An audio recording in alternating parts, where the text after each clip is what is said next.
So, ladies and gentlemen, we are not big or influential enough to get games, so we review them on our own dime and on our own time, except this one instance. Adam, we are now professional reviewers. I now got myself a review code for a game. I found this game on Reddit. The developer was out there kind of sharing it with people online. I said, hey, he described it as a sort of mixture or inspiration of Uncharted meets Inside, and that instantly kind of piqued my interest. And I said, hey, can I check out the game? I'd love to review it. He said, sure. Sent me a code. And yeah, I played it over the weekend. It is called Hazel Sky. This is from Coffee Addict Studio. This is, I think, their second game that they've made. So very new, very up and coming developers. And so, yeah, Hazel Sky. Hazel Sky is an interesting game. It has an Uncharted style feel. You are put on an island or a collection of islands in order to prove yourself as an engineer for this futuristic kind of fictional city of Gideon. I guess there's a civil war strife that is going on, and you are proving yourself as an engineer to go back and help the people of your city as they deal with this turmoil. There seems to be a bit of a conflict between some of the more analytical engineer side minded people versus those who are expressive and artistic. And your job is to go through and do these trials to prove yourself as an engineer, figure out a little bit about the city of Gideon and the turmoil that's going on there, and what's happened to your predecessors. Predecessors, the ones that come before you. Yeah, I think that's right.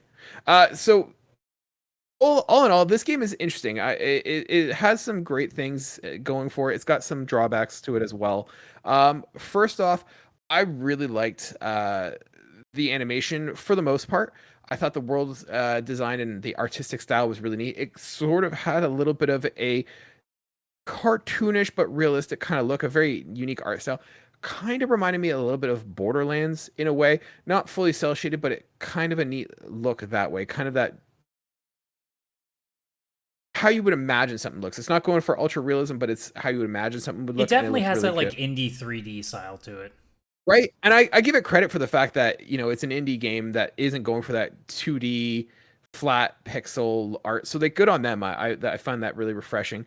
So art style was good. The only gripe I had is I felt that some of the character animations in and of themselves were a little awkward, a little janky, had sort of a PS2, PS3 vibe.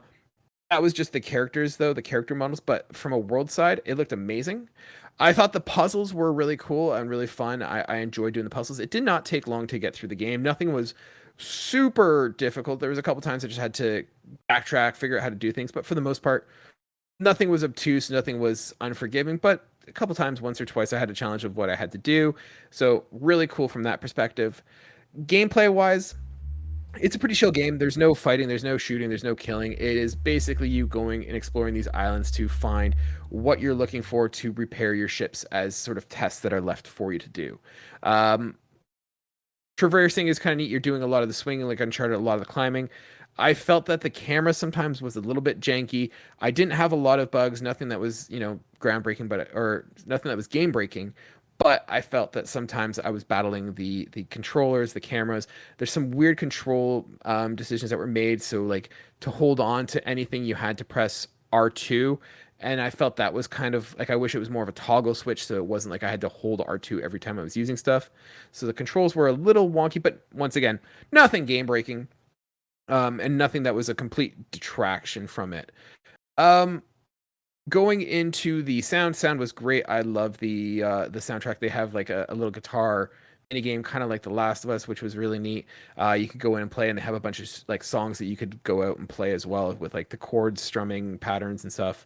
So really neat there, and just the background music was really chill when you're playing it. Like it was a really nice game to relax to and kind of play. Nothing stressful, nothing time, nothing sort of gotcha or demanding from that perspective. The biggest attraction I felt with the game um, was the story. So it was interesting. I both liked where the story was going, but I also felt it was kind of weird at times. Um, there is a lot of stuff going on in the game. Like there is this civil war that you're hearing through broadcasts and recordings and all that. And I thought that was really cool and really neat. There was a couple times where the stories took weird turns, got into stuff that wasn't quite, laid out. It wasn't really like expected. It wasn't sort of hinted at or suggested, and it just came out of nowhere. And I thought that that was kind of weird, and it didn't quite fit with the story. But overall, I liked it. I liked the characters. There's a girl that you radio, and I thought she was really cool to listen to. I really liked the actor there. The male actor was hit or miss, but I felt the female voice actor was good. The radio broadcasts were really well done. So ultimately, I'd say, you know what, this is a young studio with a lot of promise. I wouldn't say that this game is, you know, a must play.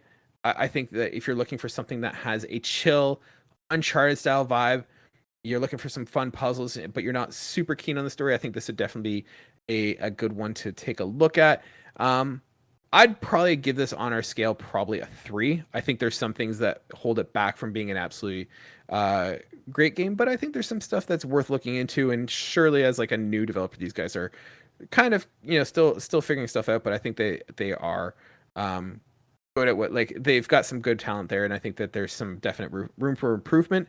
But overall, it is a game that has some good things, but there are some pitfalls, and that might be a detraction for you.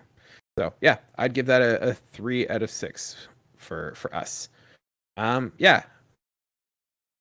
So, and thank you once again, the guys at Coffee Addict Games, for providing me with the code. I really appreciate it.